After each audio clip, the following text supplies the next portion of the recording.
Good evening and welcome to Montgomery County's United in Service and Support Community webinar that will focus on mental health resources.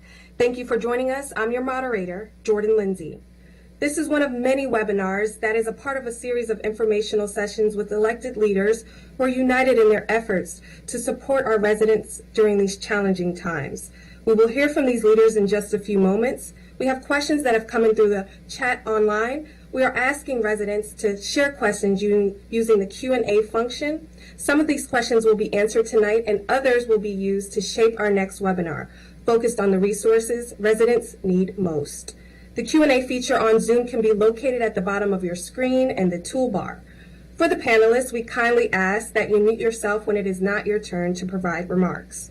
We also have simultaneous interpretation services available from English to Spanish for those who need it. Participants here on Zoom can hear Spanish interpretation by selecting the interpretation button at the bottom of their Zoom screens. This will be the globe-shaped button located in the toolbar. Then select interpretation in Spanish. Now I'll toss it to my colleague, Marcela Rodriguez, to translate how to access the Spanish channel. Marcela, to you. Thank you, Jordan. Buenas noches a todos. Muchas gracias por acompañarnos durante la sesión informativa. Contaremos con servicios de interpretación simultánea del inglés al español. Para quienes lo necesiten, los participantes en Zoom deben seleccionar el botón de interpretación ubicado en la parte inferior de sus pantallas. Este será el botón en forma de globo, ubicado en la barra de herramientas, y posteriormente seleccionar la opción de interpretación en español. Muchísimas gracias. Jordan, back to you. Thank you, Marcela. Now I'll toss it to Montgomery County Council President Kate Stewart for remarks. Council President, to you. Thank you so much, Jordan, and welcome to everyone. First, I want to recognize the other council members who have joined us this evening. We have Council Vice President Will Jawando, Councilmember Balcom, Councilmember Lorianne Sales. We have Councilmember Katz, who is listening in. Oh, I see Councilmember Katz, he's with us. And we have staff from other offices, in particular Councilmember Friedson's office. And I just want to say thank you to everyone who has joined us this evening. And we're here tonight, as we were last week, because of the direct and historic impacts our community faces in light of the current administration's irresponsible decisions and, frankly, cruel actions. Many of our loved ones and our neighbors are facing job uncertainty and attacks on their fundamental rights, which is why it's so important that now, more than ever, we come together and we provide the resources that could help support our community. With so many people impacted by these changes, we wanted to provide a forum to get critical information out to the community. And tonight, we are very glad to be joined by Congressman Jamie Raskin, who we'll hear from shortly, give us an update on what's going on at the federal level. During these challenging and confusing times, we want community members to know they are not alone and encourage individuals to take proactive steps to help them in the future. As we navigate uncertain times, our mental health often takes a back seat. That's why the focus of tonight's meeting is on mental health resources and a range of services and resources available to members of our community. Investing in mental health is not just about treating illness, but about promoting a holistic approach to well-being, enabling individuals to thrive emotionally, socially, and physically. Early prevention and intervention are a focus. By doing so, we can reduce the stigma and address issues before they escalate and create healthier, more supportive communities.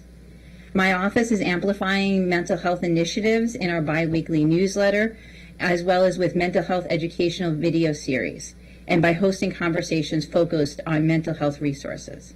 Tonight, some of our outstanding community partners are with us. We'll share information on resources and support available to you. This meeting is the second we're hosting in a series to provide residents with critical information on topics like health and unemployment insurance, continuing education and workforce development, and local assistance programs to help with things like utility bills. We did the first one last week, as I mentioned, and the recording of the first webinar is available on the County Council website. At the end of tonight's meeting, we will post a QR code with a full schedule of the upcoming meetings.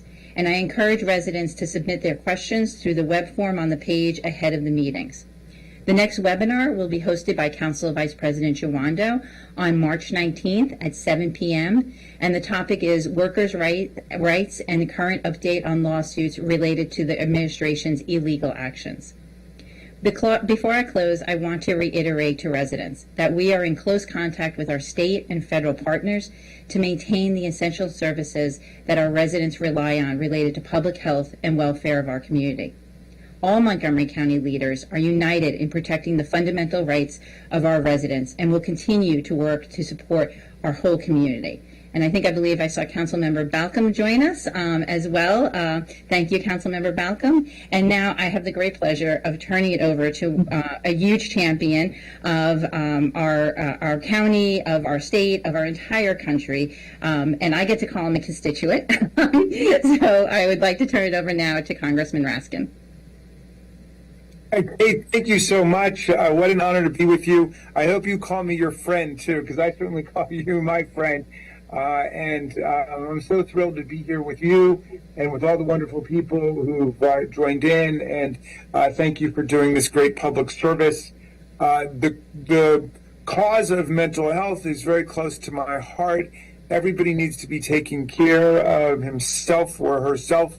Everybody needs to take care of themselves during especially this really difficult time with so much stress coming at the national and international level. And every day, Kate, people are asking me, what can I do to help? I want to be part of the solution. And that's so meaningful. And we're calling on people to do lots of things. But the very first thing everybody's got to do is take care of themselves, their families, and their friends, because we're in the fight of our lives here. This is a struggle that's not for 2 days or 2 weeks or even 2 months or 2 years. I mean, this is a long-term thing. So people have got to take care of your most important investment in your own body and your mind. And I say that as a reminder to myself, as well as a reminder to everybody out there, because, these battles are intense and it's easy to get drawn into them. I've been very involved. I'm the ranking member, the top Democrat on the House Judiciary Committee. And so I've been coordinating the involvement of the Democrats in Congress in legal struggles around the country relating to various unlawful offensives by the new administration. And I want to bring you some really good news tonight, genuinely good news, which is we are winning in courts all over the land.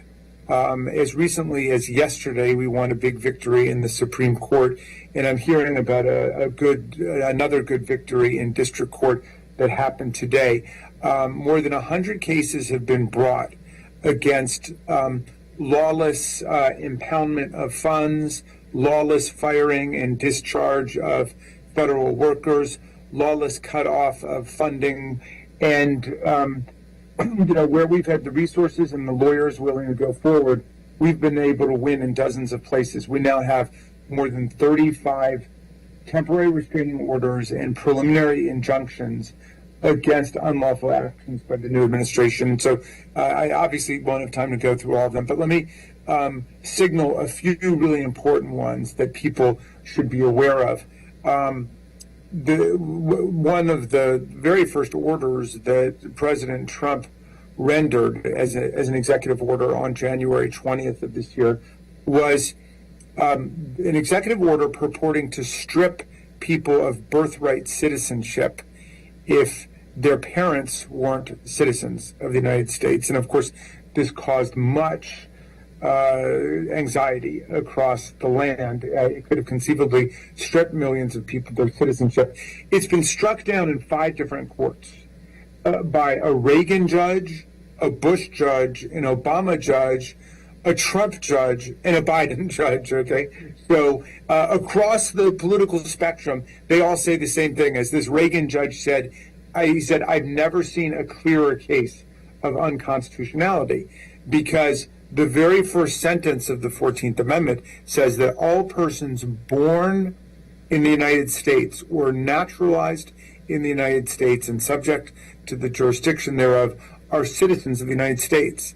And so there's been an understanding now, basically since the 14th Amendment was adopted in 1868, that everybody born here is a citizen of the United States. And so to try to go back on that fundamental constitutional bargain is an outrage, and it's been struck down repeatedly. Now, you never say never in this bizarre environment we're in, so it does have to go through the Supreme Court.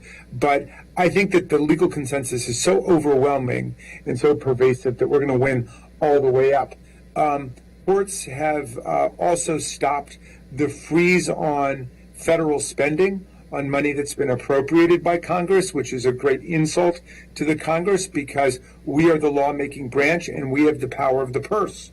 We have the power to spend at the national level, and an Appropriations Act has all the power of any other congressional law, like the law against assaulting federal officers. So when we pass money to fund the NIH, or the Consumer Financial Protection Bureau, the Agency for International Development, the Food and Drug Administration, that's not a budget recommendation to the president. That's not some kind of advisory fiscal action. That's a law.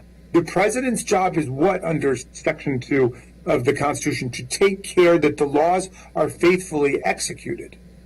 That's it. Not to revise the laws, not amend the laws unilaterally, not usurp and destroy the laws like a king, to take care that the laws are faithfully executed. So the freeze on funding has been lifted. There was an attempt to freeze money at the NIH, and then to rewrite the indirect cost component of federal grants that the NIH makes to other institutions like universities and colleges and so on. The court also enjoined that and stopped that. The Supreme Court said yesterday that the $2 billion that Trump's people, that Elon Musk and Doge wanted to hold up in USAID funding to pay private not-for-profit contractors and program people around the world, that was unconstitutional, and the money had to be released. And that was money for work already done in the final quarter of 2024, and then in January and February of this year. So that money was released. Unfortunately, it was a very narrow decision. It was a 5-4 decision on the court, but at least the court did the same thing. Way too many of our workers, tens of thousands of our federal workers, are out of a job. My guest to the State of the Union joint session on Tuesday night was Dr. Lauren McGee, who is a childhood cancer research doctor at NIH. She got fired on Valentine's Day as part of this so-called Valentine's Day massacre. Why? Well, she was never told why. She wasn't fired by her supervisor, who gave her nothing but superior evaluations. She was fired by a person who works for Elon Musk. She just got that memo that tens of thousands of other people got. Why did they choose her? Well, she was a probationary employee. Why was she a probationary employee? Was she in trouble? Had she been disciplined? No. She was a probationary employee, like most of them, because she'd been promoted to a higher position. So for 1 year, she's still in that probationary status. She had 1 week to go to get out of her probationary status to become a permanent employee, again, as the chief biologist on all of the scientific research that they're doing into osteosarcoma, pediatric osteosarcoma, and they sacked her.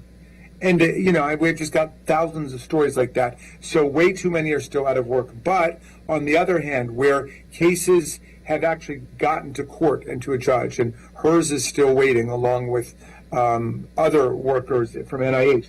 But the one from the Department of Agriculture got through, and yesterday, or 2 days ago, thousands of probationary employees were reinstated to their jobs at the Department of Agriculture who've been sacked en masse. So anyway, I'm sorry for going on too long, Kate, but I want you guys to know that we're down in the legal weeds filing amicus briefs for the Democrats in Congress. Unfortunately, it's just the Democrats, but it is all the Democrats, and we're filing to try to help people who are in this situation, to see to it that justice is done. And then medium term, the great thing about our Constitution, there's always another election around the corner, and we got congressional national elections coming next year. And long term, we've just got to be in this fight while we defend our families, our bodies, ourselves, our mental health, and our physical health. We've got to be in the fight for democracy and freedom, because democracy is the system which, when it's working right, cares about everybody's health, everybody's physical health, and everybody's mental health. But the dictators and the despots, the Vladimir Putins of the world, the Kim Jong-uns and the Xi's and the Orbans, they're never going to care about taking care of the whole population. It's only democracy where we've got the chance of seeing that everybody's health is important, because every person's important, and we need everybody engaged in our common endeavors. And that's what democracy is. I yield back to you, Kate. Thank you very much, Jamie. Thank you for joining us. And I'm sure I'm not the only one on this call who says that hearing you speak and knowing that you're representing us in Congress helps all of us sleep better at night, and does our mental health a world of good. So thank you for all you're doing, and we are very blessed that you were able to join us this evening. And I know you probably have to hop off before we end tonight, but we want to extend our thanks for all the work and all the work your team is doing as well. And thank you so much. Thank you. Hang tough, everybody. Thanks. Great. So we're going to turn to some of our incredible resource providers and folks who are working on mental health every day. And first, we're going to turn it over to Dorney Hill, who is the Senior Administrator for Crisis Intake and Trauma Services at the Behavioral Health and Crisis Service Division of the county's Department of Health and Human Services. Dorney, I'm going to turn it over to you now.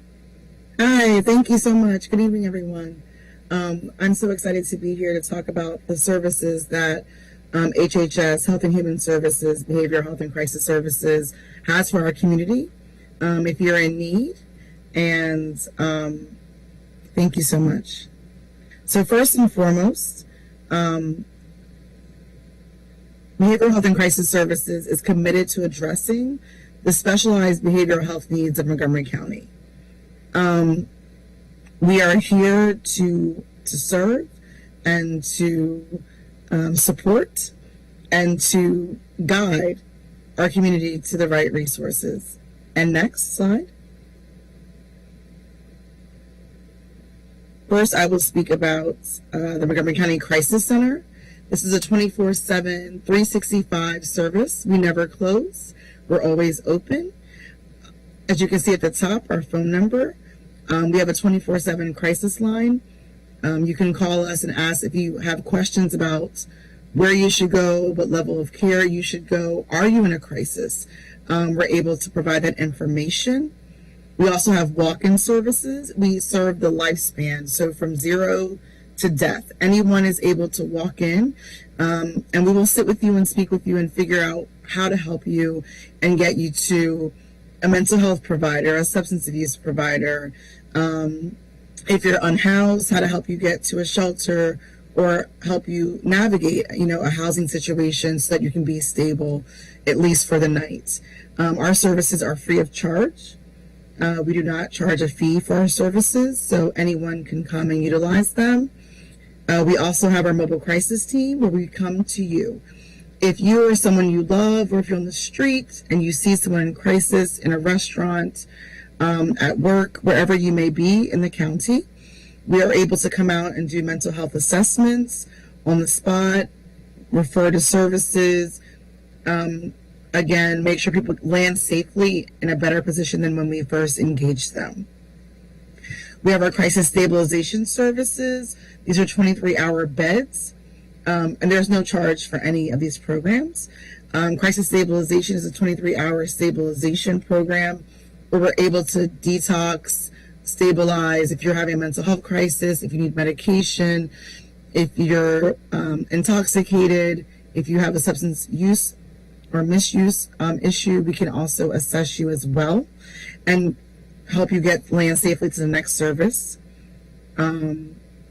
Critical incident. If there's been a community event, a flood, a fire, a shooting, anything of that nature, and you want help and support, even in the times that we're in, a mass layoff, firing, things like that, where several people are impacted are having a mental health crisis based upon what they're experiencing, we're able to come out and do an intervention and have a conversation and again help the group process what's happened to them and move on to the next level. Next slide. We also have our CAS program. This is for adolescents and children. We do assessments, mental health screens for substance abuse for youth up to the age of 18.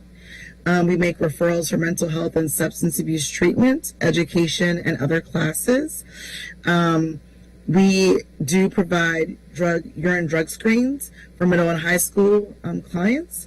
We're able to assess them and determine what their use or misuse may be and direct the family as a whole to what services are appropriate to help that individual adolescent get to a healthier, safer point in their life. Again, this is also at the Crisis Center in Rockville. Although they are there Monday through Friday, 2 to 7, anyone can call and walk in. We take appointments. Even if you walk in and you're needing these services, we will assess you and provide that service in the moment as well. Next slide. We also have access to behavioral health services. This is over by the courthouse, 27 Courthouse Square. This program is for uninsured clients who are adults, 18 and over, Medicaid or Medicare. We are able to do an assessment and determine what level of care you need, whether that's inpatient, outpatient, therapy, medication, or what service. We also offer bridge psychiatry appointments.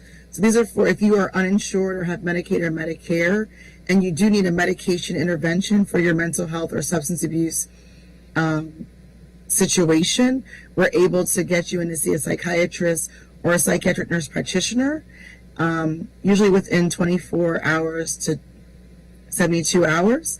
And you're able to see a provider and get medication management. And we will help you navigate resources. If you don't have insurance, we'll help you locate insurance, apply for insurance, and then we'll help you find a community provider that can follow you long term as well. Next slide. We also have trauma services, and this is a program that people sometimes don't know about. If you're a victim of intimate partner violence, also known as domestic violence, if you're a victim of crime, if you've been a victim of robbery, armed robbery, assault, sexual assault, victimized in any way, we have a program. We can offer therapy. We have victim advocates that can help you through the court process. We also have a compensation fund where we're able to help you recoup fees from lost wages as well as co-pays for medication and medical provider appointments as well. The phone number is there for you, and I know the slides will be posted as well on the website so that you can find it after this presentation.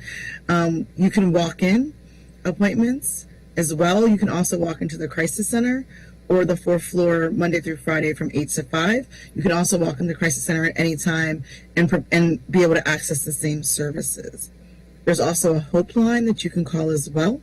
That's answered 24/7 that can give you options, resources, and help just bounce ideas and work you through the process if you're not sure where to go as well. So again, our services are free of charge. We are here for the lifespan of the community.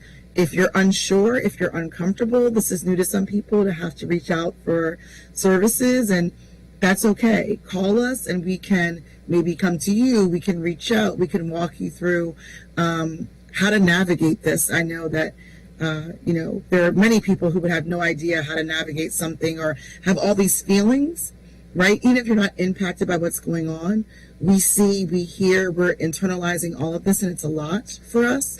And we're here to support in any way that you need, how to make you feel safer and whole and be able to function through the chaos. Thank you so much. Thank you, Dorney, thank you helping us function through the chaos. I appreciate that very much. Next, we have Deepika Chung. She's the Hotline Operations Manager at EveryMind, who's going to talk about the services that EveryMind provides. EveryMind is a great partner in the county, and we're just so glad that, one, we have you here, and that you are able to join us tonight to tell us all about the services you provide. Thank you so much. Hi everyone, my name is Deepika Chung. I am the Hotline Operations Manager at EveryMind. Thank you for the opportunity tonight to talk to you about our 988 hotline services.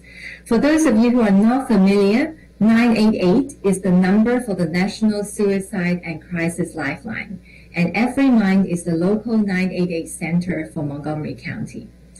So anyone who needs someone to talk to can reach out to us on 988 through calling or texting 988.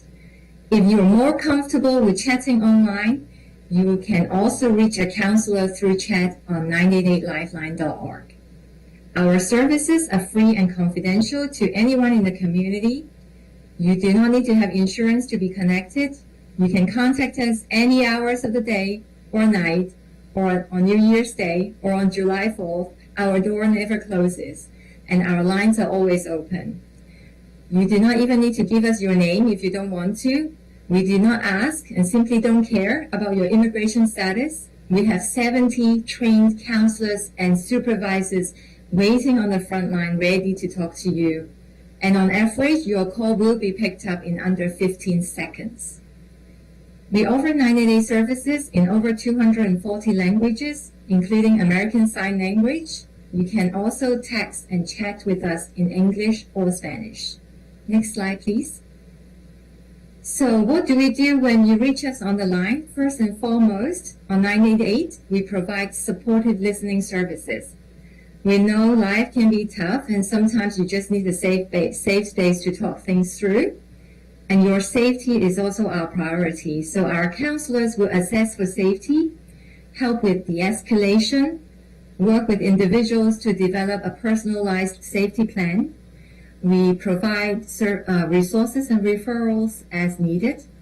We also offer follow-up calls and emails if you would like us to check in with you in a day or two. A large number of people who reach out to 988 are concerned about a loved one. So our counselors are ready to support those who are supporting others in their lives. On 988, we do take "I'm calling for a friend" seriously and compassionately. Next slide, please. So you might wonder, what is the difference between 988 and 911? 988 is focused on supporting the mental health and well-being of the community. We are not a law enforcement response line. 98% of those who contact 988 are helped by talking to our counselors and using the resources we provide, and no further intervention is needed. Next slide, please. So whether you're facing mental health struggles, emotional distress, alcohol or drug use concerns, or just need someone to talk to, our caring counselors are here for you. You are not alone anytime, any day. Thank you. Thank you so much, Deepika, for that. Next, we're going to turn to Philip Alexander Downey, who is the Chief Executive Officer at MoCo Pride Center, and will share services they provide, both in-person and virtual, and other critical resources for the LGBTQIA+ community. Philip, thank you for joining us tonight and for the tremendous work that you're doing in our community. Thank you so much for having me tonight, Council President Stewart, and thank you, and good evening, everyone. My name, as Council President Stewart just said, is Philip Alexander Downey. My pronouns are he, him, and I'm the CEO of the Montgomery County Pride family, MoCo Pride Center, Inc. We're the consortium of LGBTQIA+ service, advocacy, and arts and culture organizations serving Montgomery County, Maryland, and the surrounding region. The Montgomery County Pride family comprises Living Your Truth, Trans Maryland, Poolsville Pride, Drag Story Hour, DC, Maryland, Virginia, MoCo Pride Prom, the Coalition for Inclusive Schools and Communities, and Maryland Trans Unity. Together, we work to ensure that LGBTQIA+ individuals, families, and allies have access to resources, safe spaces, and advocacy efforts that protect and empower our communities. We know that the ongoing and deliberate attacks on trans and gender expansive folks, on diversity, equity, inclusion, on all people who dare to live authentically, are taking a serious toll on mental health. And that's why we are working to expand and not shrink our programs, because we refuse to let hatred and erasure go unchallenged. So if you could go to the next slide. So mental health and emotional well-being are directly tied to visibility, access, and support. In times like these, finding affirming spaces is not just important, it can be life-saving. That's why we have expanded our support groups to include a weekly Hope and Support Circle in partnership with the Montgomery County LGBTQ Liaison. These virtual gatherings take place every Thursday, actually at this time as well, from 7 to 8 p.m. on Zoom, and provide a space for healing, empowerment, and connection. Additionally, our support groups through our consortium members, like our weekly Wednesday virtual peer-to-peer support groups for trans and gender expansive folks through Trans Maryland, and monthly in-person and virtual support groups through Maryland Trans Unity, continue offering support, advocacy, and programs designed to build, of course, resilience, celebrate joy, and uplift our communities. And so if you are looking for a space to be seen and supported, of course, we're absolutely here for you. And then the next slide.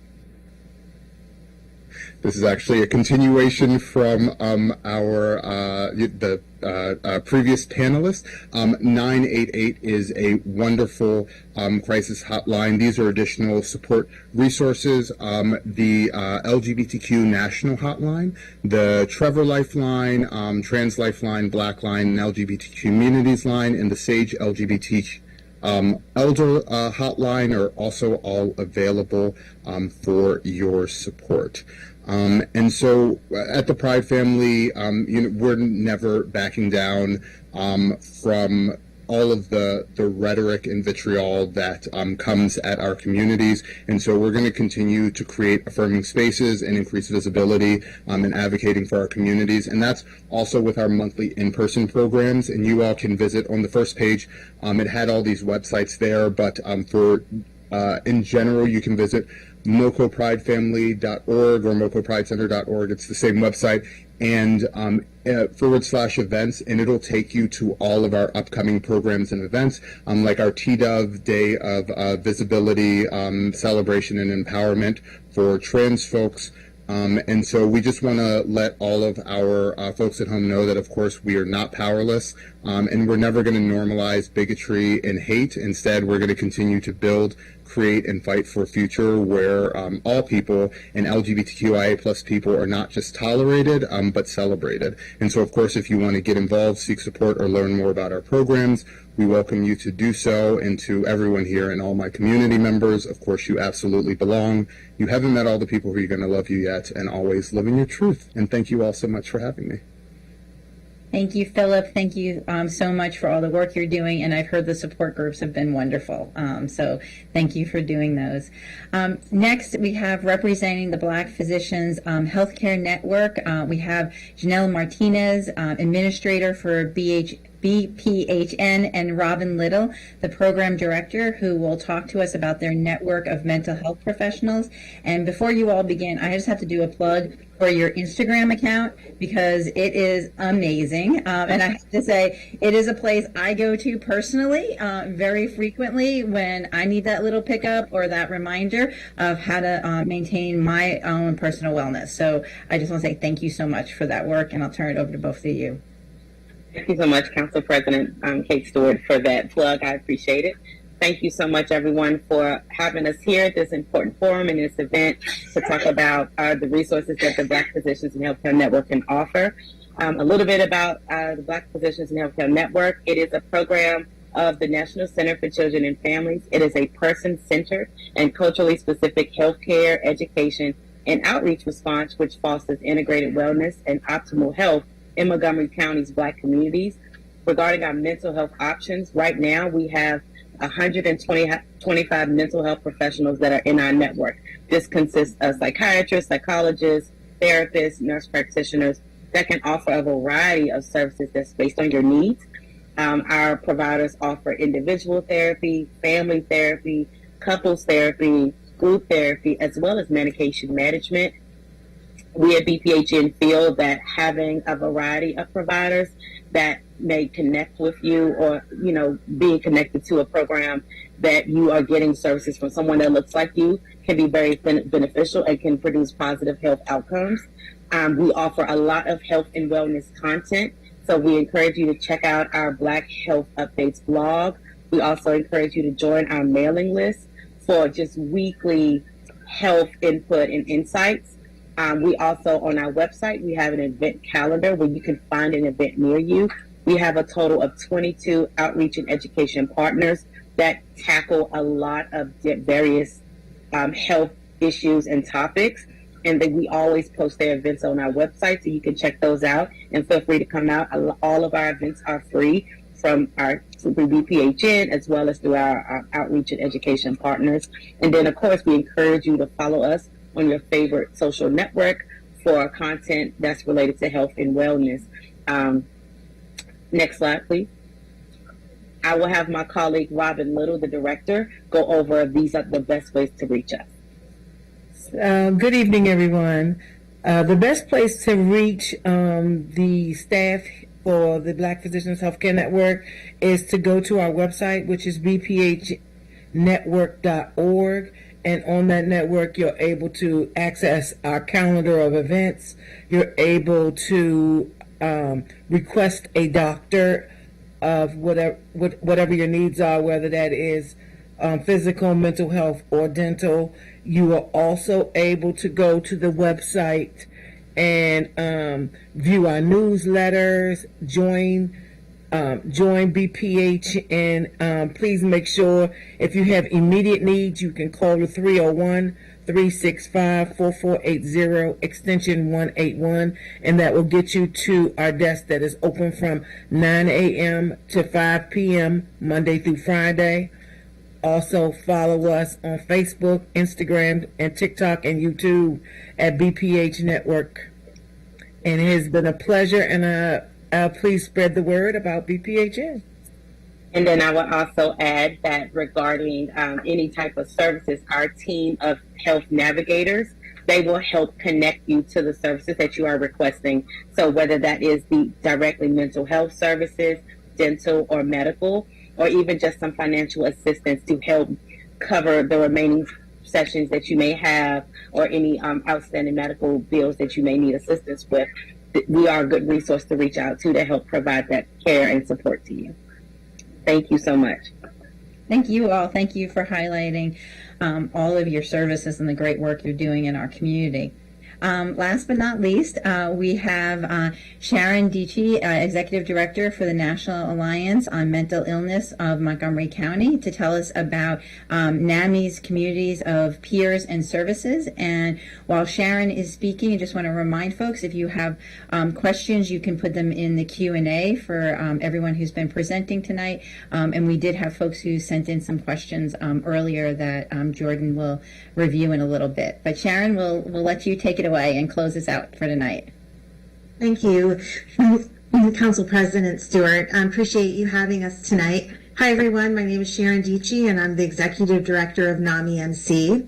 NAMI stands for the National Alliance on Mental Illness, which is the largest grassroots mental health organization in the country. NAMI MC is an affiliate of the larger organization, and we solely focus on serving the Montgomery County community. Next slide.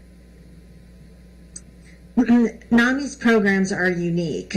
Number one, they're peer-led, and so trained volunteers facilitate all of our programming. All of our volunteers have gone through a NAMI program themselves, and so that allows them to really be able to connect and identify with the participants. This really means that a person facilitating has been in your shoes and has lived experience through their own mental health journey. The second thing that makes us unique is that there is no cost. All of our programs are free. You don't need any kind of insurance or referral to participate. And all of our programming is for those who are 18 and up. Next slide. At NAMI MC, we have 2 tracks of programming. One track is for those with a mental health condition. We have support groups and classes. And the second track are for those who are caregivers or family members, loved ones of a person with a mental health condition. We also have support groups and classes for that group. Many of our participants say that our programming has been life-changing. An example is that classes can help family members understand their loved one's diagnosis and what to expect, so they're better prepared to be able to support their loved one. They also build a community of support through the programs that last well beyond the class or the group. We also are launching, very exciting that we're launching BIPOC specific and LGBTQIA plus specific programming this spring. Next slide. We also have a NAMI MC helpline. This is not a crisis line, but a warm line that helps you navigate your mental health resource options. You can call this number here, 301-949-5852. You can also visit our website at namimc.org or email info@namimc.org. At NAMI Montgomery County, we envision a future where all people affected by mental illness live healthy, fulfilling lives, supported by a community that cares. Please reach out to get support. You are not alone. Thank you. Thank you so much, Sharon. Thank you to everyone who spoke about the services you provide tonight. And I hope people see the range of different service providers we have, everyone from our government services at HHS to all of our great community partners. And as we said before, all of the slides and information will be up on the website, the county website. But now, Jordan, I'll turn it over to you to help facilitate the Q&A. Great. Thank you so much, Council President, and thank you all. Just a friendly reminder that we received a lot of questions from residents on similar issues, so I'll be reading some submitted questions that reflect a broad part of the community. Please also note that all questions that have been submitted will be captured and used to help us plan upcoming webinars. Now we'll move on to the questions and comments from residents. Up first is a question about suicide prevention training for employees and safety planning skills. This person is asking what the county is doing to train all employees on suicide prevention, referral, and safety planning skills, recognizing when someone is in distress, de-escalating them, and ideally getting them long-term care. They know that they can always dial 911 and there are beds available for people in crisis, but they think there's not enough beds. So they're pretty much asking about long-term wellness when it comes to this issue. Dorney, I think that's you.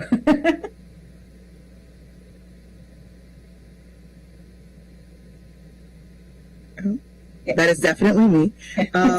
So what the county has been doing is we actually have a series. We partner with EveryMind, and they do a series on adult and adolescent, help me out guys, mental health first aid. And so we have all of our staff, so our clinicians who are trained in suicide assessment, planning and recognition. We also have our front desk staff, our back office staff, anyone who has any touch point, answering phones, call centers with the community, also taking the first aid mental health classes, so they're aware of how to deal with persons in crisis and de-escalate. We're actually, currently the crisis center is actually this next week, we are training, our 311 and other partners on verbal de-escalation and how to handle people who are elevated and escalated and or in a state of panic. We're all kind of in a state of panic and we express it differently, but how do we work with that and get people their needs met and look through that to understand what they're trying to articulate to us and get the underlying issue addressed. So we have different ways that we're addressing it across the county. Great. Thank you so much for that answer, Dornay. I guess we can move on to the next question. This might be for Dornay as well with DHHS. A resident entered a question in the Q&A chat and overall would like to know how residents with specific mental health needs should get in touch with your organization and how people can follow up offline if they know someone personally who is suffering from ongoing mental health issues and haven't been able to access or secure services. Right, so you can definitely call 240-777-4000. If you feel as though you're not being heard, you're not getting information or a response that you feel is appropriate, you can always ask for a supervisor. There's a supervisor 24/7 available to triage if there's any issues or concerns that come up. As well, you can always reach me at 240-777-1032. And I get calls all the time, and I'm able to navigate and help people figure out the best way to help their family member, their coworker, a loved one, someone on the corner to figure it out. And I'm happy to help and navigate the system with anyone. Great. Thank you again, Dornay. Of course. This is a question for MoCo Pride Center. This person wants to know, does MoCo Pride Center serve high school students or people who might not have a legal status? Yes. So we serve all community members, no matter who you are, what walk of life you come from, intergenerational folks. Doesn't matter. We serve you. Great. Thank you so much, Philip. We have a question about how many mobile crisis units does Montgomery County have at any time? How do the guys address individuals who call, but local units, they seem to say, are unavailable? So pretty much, how many mobile crisis units does Montgomery County have is the question. Sure. That's me again. So right now we have 5 mobile crisis teams. Our goal, and we're thankful to the county council and the county executive who have given us the funds to expand to 7 teams. So if anyone's looking for a job, a therapist or a peer support specialist, we are hiring. We're a great place to work. But our plan is to expand to 7. Right now we have 5. And I hear you about the response times. We are busy. We're seeing over 200 mobile outreach calls per month. The need is great. We have centralized teams in Down County, Silver Spring, one in Rockville, and one in Germantown, so that we can cut down on our time being stuck in traffic and getting to you guys as quickly as possible. But there are times that the wait is an hour or more. And how we handle that is that we try and verbally figure out and give you directives and advice and support. Worst case scenario, if there's a danger, if it seems like it's getting out of hand, we will ask our police counterparts to step in and come and assess the situation and make sure that everyone remains safe and calm.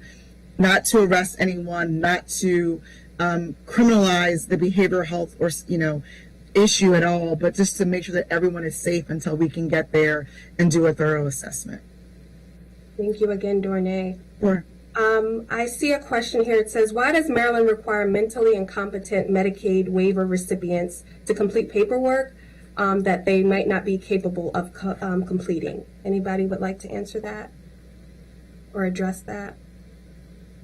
What I can say on behalf of HHS is that we do have navigators and other case managers in the department who are able to help.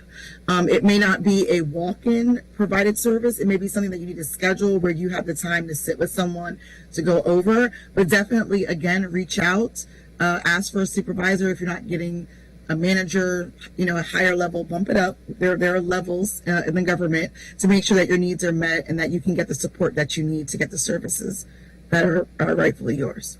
Great, thank you. Sure.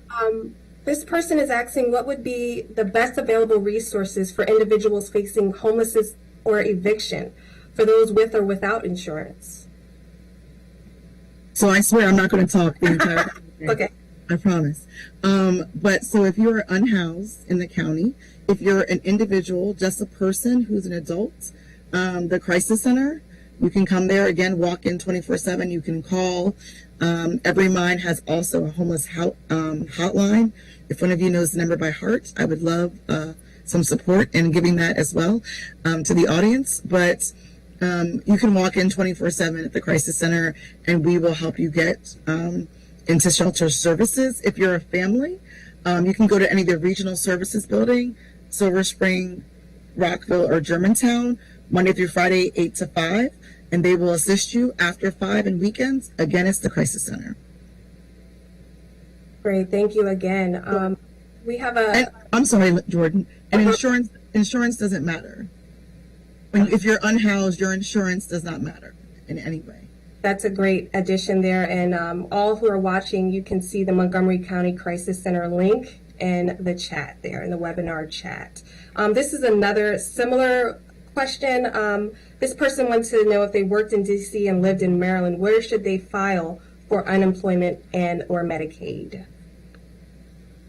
So unemployment, you file. We covered this the last time that webinar we had last week.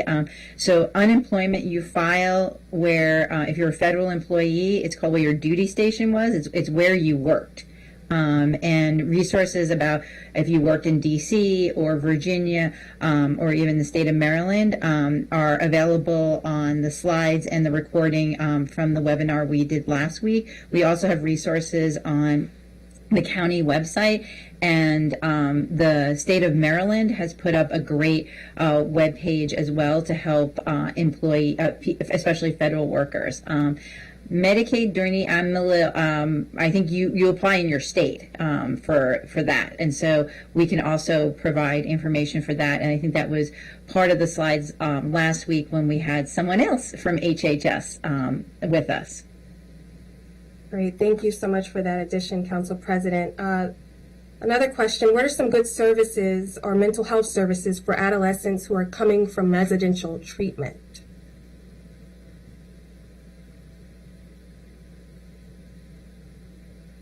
Not sure if we have somebody who wants to answer that. Good services for adolescents. Oh, hi, Dorney. Yeah, I Thank you. No, of course. No, Jennifer wants to talk. Jennifer, you speak. Oh, hey, first. Jennifer. Okay. Yeah. Yeah. Dorney, I saw you were about to talk, and I was like, I can maybe come off of camera. I think, for someone coming out of residential services, if they were there and they're then looking for ongoing therapeutic services, there are a few questions kind of depending on their insurance, but there are a lot of resources. EveryMind offers community counseling in that space, certainly could reach out to us. And there's always 988 also, like Deepika mentioned, for information and resources. So if they wanted to use 988 to help try to find something like that, and hopefully maybe where they were receiving the residential services offered them some options for follow-up care once they were discharged from the residential services.